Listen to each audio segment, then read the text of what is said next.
Hello, everyone. With the Genogram assignment coming up soon, I wanted to create a video to give a little bit more information about that assignment, as well as with the paper that's included with the Genogram. So yeah, I'll just be going through a few things here. Obviously, there's the rubric and the syllabus information, but I hope to hopefully, be able to answer a lot of questions in this one video. Obviously, if you have further questions after this video, please reach out to me for specifics.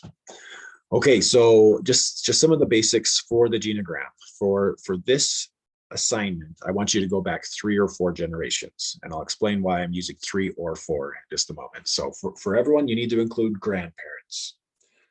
So that's as far back as you have to go. Grandparents, and then your parents, as well as their siblings, so your aunts and uncles can be included there, and then you and siblings. Cousins don't have to be included. If they're important to you and you feel like it would add depth to this assignment, please add cousins, but not a requirement.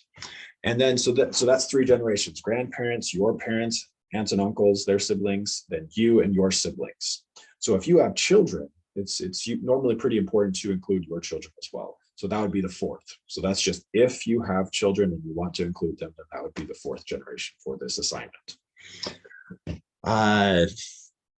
So I wanted to provide some just ideas here of how you can do the Genogram. If you've started to look out there already, you've probably noticed that there are quite a few ways of doing Genogram. So I'm not trying to say you have to do it one exact way.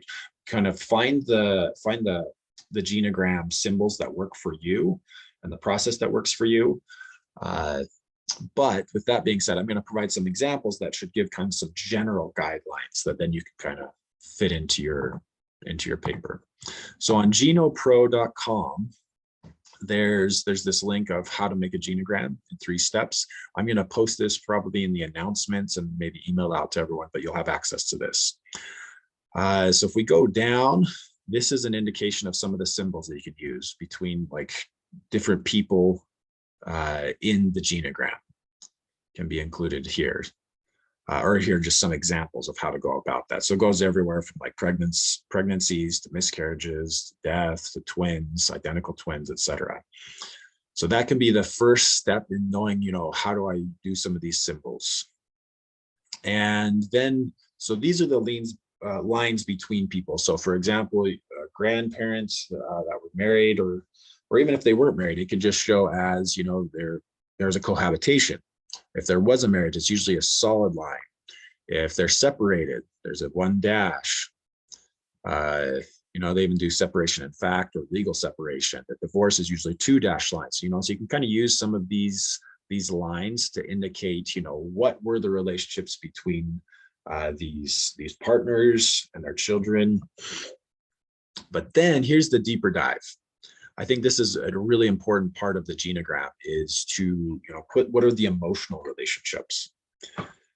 And these don't just have to be like, this could be, for example, from you to a grandmother. Maybe there was a close relationship between you and your grandmother. So you could just kind of have another line or 2 lines directly from you all the way up to a maternal grandmother. Maybe there's a hostile relationship between a grandmother or grandfather and an uncle. So that hostile line can be between those 2.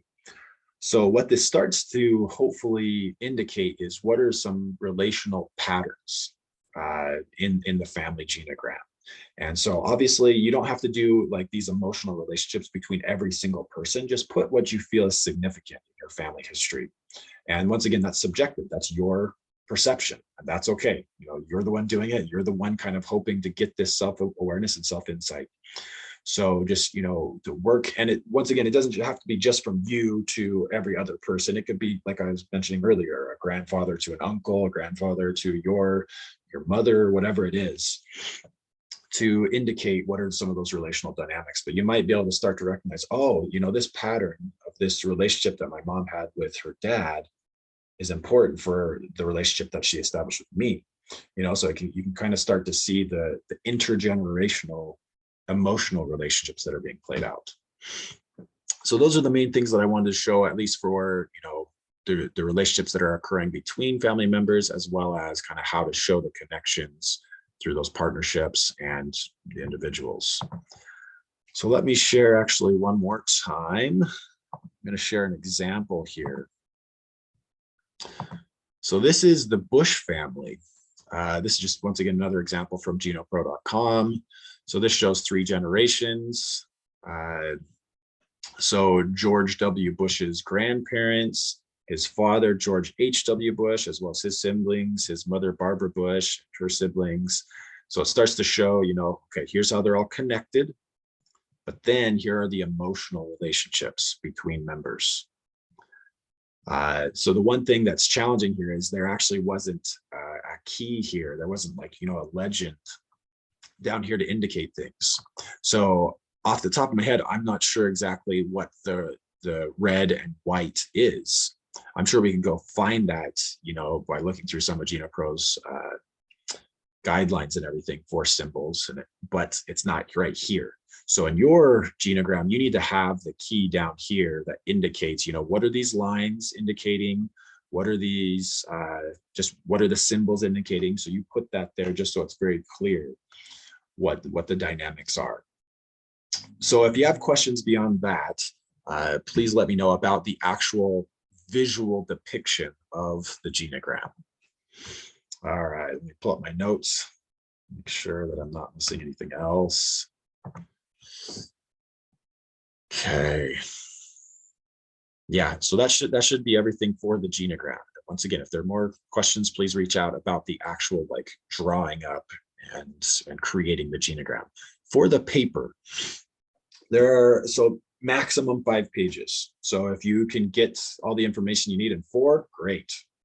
If it's just 3, great. I'm thinking most will probably be that 4 to 5 range, because you're going to be talking about those key relationships, kind of indicate what those individuals in your genogram that you believe from your perception, your experience, and to you, what are those key relationships in the genogram? And then you're going to be going into some of the themes. So once again, look to the rubric, look to the syllabus for a bit more of the specifics for the themes. But in the end, what we're getting at is like, 2 to 3 of those core relational themes that you're noticing from the genogram.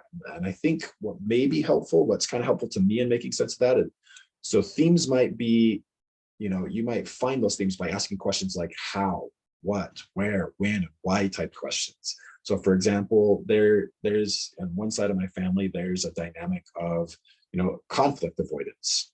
So why? Why is that? So the theme for my paper, if I were writing this, could be, why is that theme there?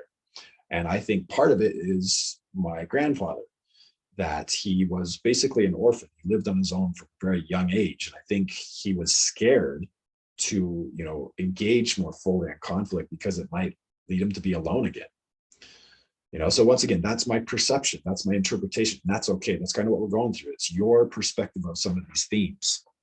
And you might also know some information just from other family members, from conversations that you've had with them. So you might be able to kind of inform some of the themes based on what you've heard from others as well. It's not just depending on your own interpretation. So how does conflict avoidance surface in my family, or how has it? So sometimes at family gatherings, maybe we would just try to keep things light. And if a conflict occurred, people would walk away, or people would change the topic, or, so that could be some of the examples.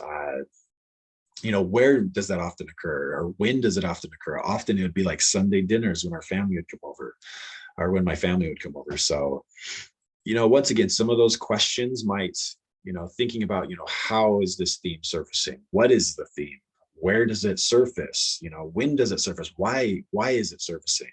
Those, I think, can be helpful to you to get beyond the surface of, what you're seeing, but more of like, what does that theme mean to you? So I think that those are some just additional thoughts of kind of support in creating that paper, of the analysis of demonstrating, once again, the key relationships, some of those key figures, and then going into the meat of the paper, most, is going to be those 2 to 3 themes. Once again, if you have questions, reach out. I'd be happy to chat more. I'd be happy to jump on Zoom, happy to answer questions via email. But once again, overall, I hope this video helps, answer at least some of those general questions. Thanks.